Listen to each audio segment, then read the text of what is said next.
3:07. Thank you for tuning into KFI AM 640. My name is Tom Leykis, and this is where we talk about the issues Monday through Friday from 3 until 7 in the afternoon as you head home. Stick with us. Of course, our show has Suzanne Watley of the KFI News Center updating you all afternoon long on what's going on in the world. Liz Fulton and Mike Nolan will keep you updated on traffic. Our show is produced by Greg Cockrell, and Larry Schwartz is our technical director. Thank you for tuning in this afternoon. You may have heard about California Senate Bill 712, which would make it illegal to resell tickets at a price higher than face value. We've all, at one time or another, used a ticket broker, haven't we? Because you can never get those great seats any other way, right? Joining us is Bill Graham. He's a rock concert promoter.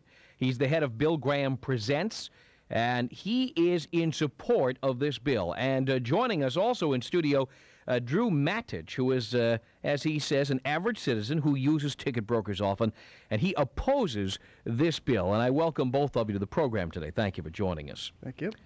Bill Graham, let's start with you. What is this bill exactly, and why do you support it? All right, we have to find Bill Graham. He's out there somewhere. Drew, let's start with you. Do you know what this bill is about? And if so, tell us what it's about and why you oppose it. Well, the bill seeks to regulate the ticket reselling industry, if you will, and basically says that a secondary party cannot buy a ticket and then resell it at a profit, even though the market might allow for that. So you use brokers. You're not a broker. By the way, let me say this today. We tried to get ticket brokers on. We tried to get brokers such as Ticket Time, Front Row Tickets, VIP Tickets, Good Time Tickets, Encore Tickets, Murray's Tickets, A1 Tickets, and the Al Brooks Ticket Agency. We tried all of those, and none of them would come on the program today. And according to our producer, Greg Cockrell, the consensus opinion seems to be that nothing, they say, would be served by coming on the show to talk about this. They say it's all been said before. They'd just be rehashing old arguments. And besides, they say, and I don't know whether they've heard this program or not, but they say that the media have always treated ticket brokers unfairly. Of course, we've gone so far as to take just an average citizen who uses ticket brokers, a listener who called in and came down when we were on the verge of canceling this program because we couldn't get a broker to come on. Bill Graham, you are there now. Why do you support this bill? Well, maybe we ought to start off to differentiate our business from other people who have tickets to sell. If it's sporting events, Broadway shows, ice shows, park campsites in the park, these various other producing units deal with brokers. They openly and willingly sell their tickets to brokers, and they're then resold for a higher market value. In New York and Los Angeles, huge sums of money are involved in having brokers buy up a lot of tickets on the outset of a production. We don't deal with brokers. I never sell tickets to brokers. I am not involved with brokers. We never have been. Our primary purpose is to get our tickets to the fans who want to see a particular artist. It's that simple. The reason for the bill is because various hall managers, promoters, producers, artists on occasion conspire to get a hold of some good tickets for a show, and before the public ever gets those tickets, they are sold to a broker. The end result of that means that the average fan in some parts of the country, and particular from what our investigations have been proven, in a great many facilities in Southern California, gets a feeling that they never have a chance of getting a good ticket for an artist that they wish to see in the legit way, meaning standing in line day before, 2 days in advance. That's what we're trying to break. It's that simple. Let's talk a bit about standing in line for tickets for a moment. I know myself, I don't like the idea of camping out in front of the Forum or the Wiltern Theater or any of these other places to get tickets to see a show. It's much easier, and in fact, the advent of things like Ticketmaster and Ticketron and what have you have made it much easier to buy a ticket. You call on the phone, you give your credit card number. I've had my fallout with these people because they've taken my name and address in one particular case and made it available to mailing lists and what have you. But by and large, the average person probably does not want to wait on that kind of a line. That means that either they'd want to find something like a Ticketron or a Ticketmaster, or maybe they go to a broker and pay the extra, and that way they don't have to wait online. The broker's going to send somebody else out there to do that for me. 120 outlets in our area here. We're not talking about one long line. We're saying that in your part of the area where tickets are sold, for us it's Northern California, you can go to one of 120 different outlets, and you're going to pay a service charge. But if you are in line, you stand a good chance of getting a decent seat if you're in that line early enough. But if a teller in a particular outlet says, I'll just put the money into the drawer for 20 good seats and put those tickets in my pocket, I'm not stealing them, I will then go into my neighborhood and resell them to the pharmacist and to my garage man. If there is no law to protect against that, you take that 8 tickets times 120, there's 1,000 tickets right there that the public never gets a chance at. That's what we're trying to protect against. We're trying to protect against a ticket outlet, one of ours a few years ago, that decided that when the show went on sale on Sunday, they pulled some tickets off to sell to the public, but they didn't sell anything to anybody in line, and they told people, we're all sold out and we don't have any. They held on to those 200 tickets for a few days, and when all the tickets for that Bruce Springsteen concert or for the U2 concert, when the whole Bay Area was out of tickets, that broker then stands up and says, hello, I've got 200, but they raised the price $15 a ticket or $25 a ticket. When I repeatedly say, our fans will pay the face value, which is $20, plus the service charge.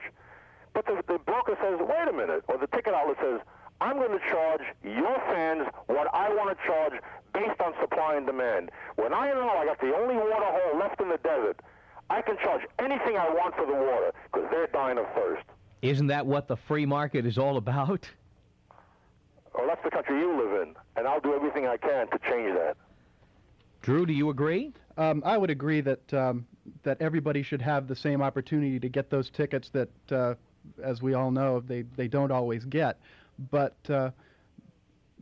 for Mr. Graham to say that somebody should not be able to resell them as a service, to me it's a service because I can go to a ticket broker and basically pick where I want to sit to go see a show. And with Ticketmaster, I've called them on the phone. They won't even tell me where I'm going to sit.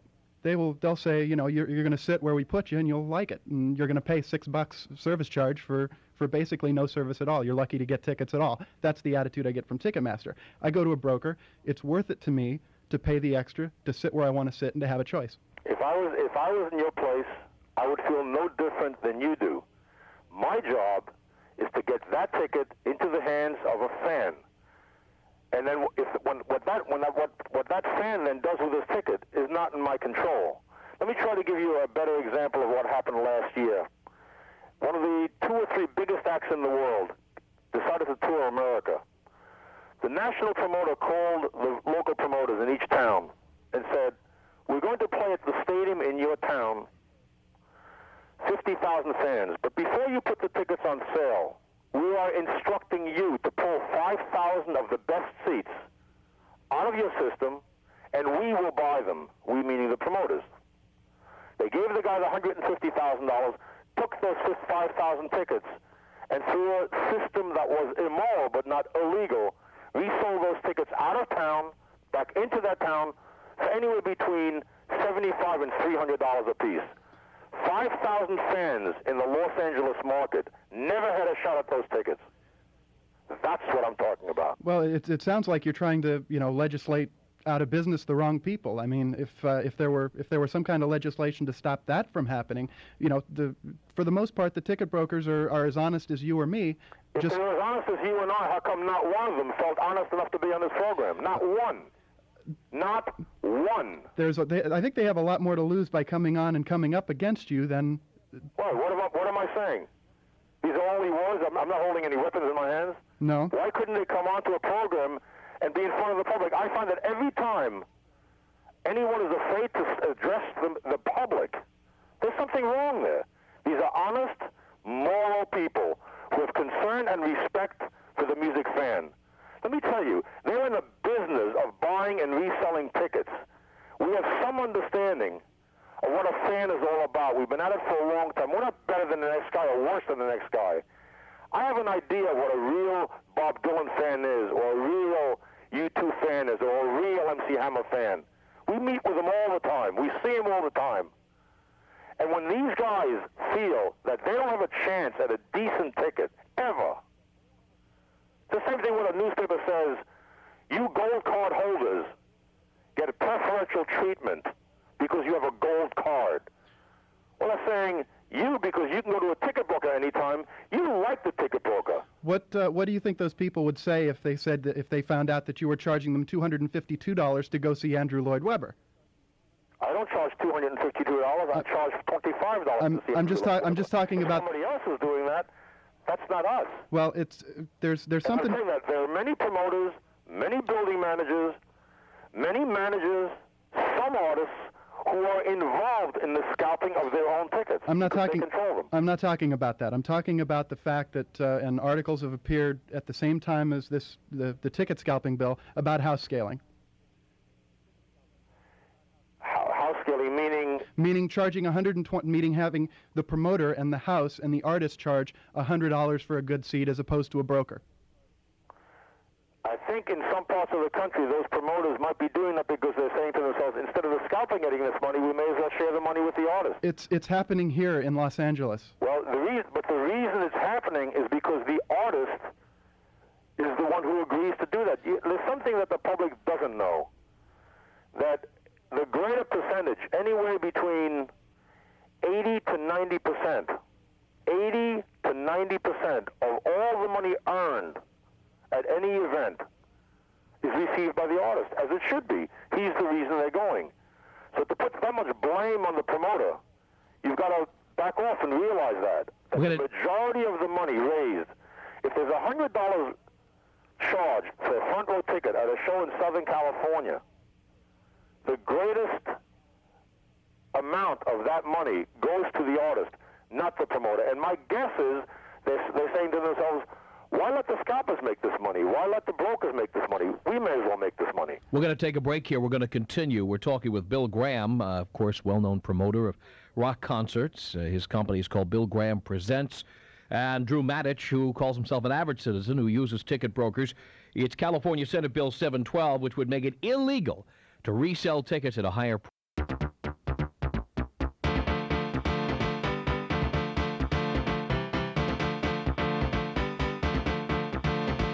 324.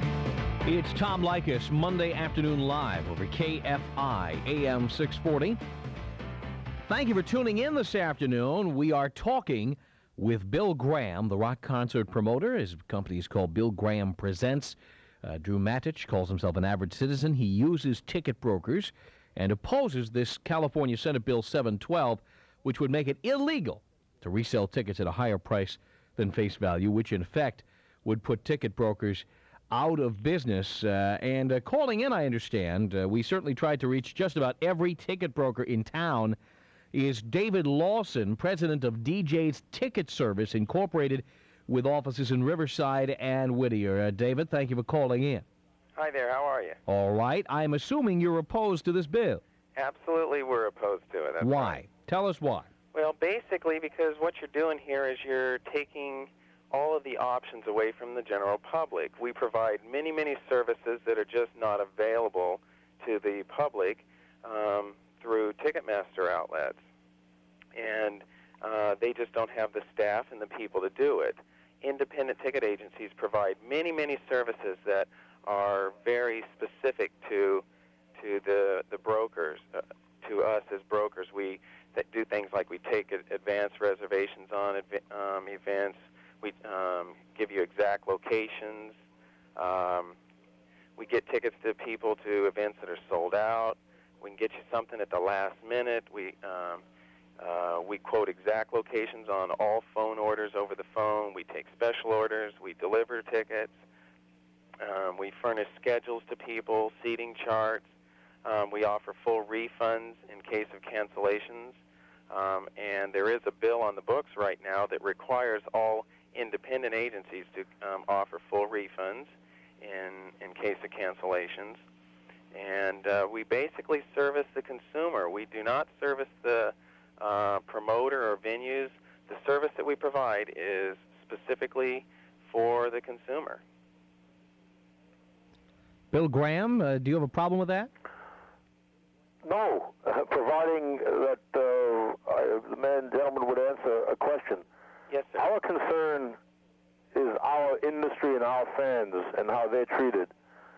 If I were told that none of these brokers would handle my tickets, because I don't deal with the brokers. I don't call a broker and say, will you unload these 200 tickets, or will you take these 10 tickets off my back? I don't have an agreement with any broker in the entire United States that I ask to handle our tickets. We don't broker our tickets. We don't sell our tickets for profit for more than what the book value states. Does this gentleman feel that I have a right to say, I don't want you to handle any of my tickets because our tickets are going to go directly to our customers? We're not a Broadway house. We're not a road company. We're not a basketball team or a baseball team that is going to give you some tickets so that you'll take some of the good shows, some of the bad shows, and you'll make enough money on the good ones. You may be stuck with some of the bad show tickets. We're saying we want our fans to have a chance at the good seats. And we don't deal with brokers at all. We never have. And if we were going to deal that way, what would stop me from being who this gentleman is? Why don't I just take a show that we're doing, let's say a 10,000-seater, and the 2,000 seats in front of the stage are the good seats. All I have to do is pull those tickets, not sell them to the public, but let the word get out that I am my own broker, and I'm going to raise the ticket price on each one of these X amount of money. What do I need a broker for? Why don't I just do that myself?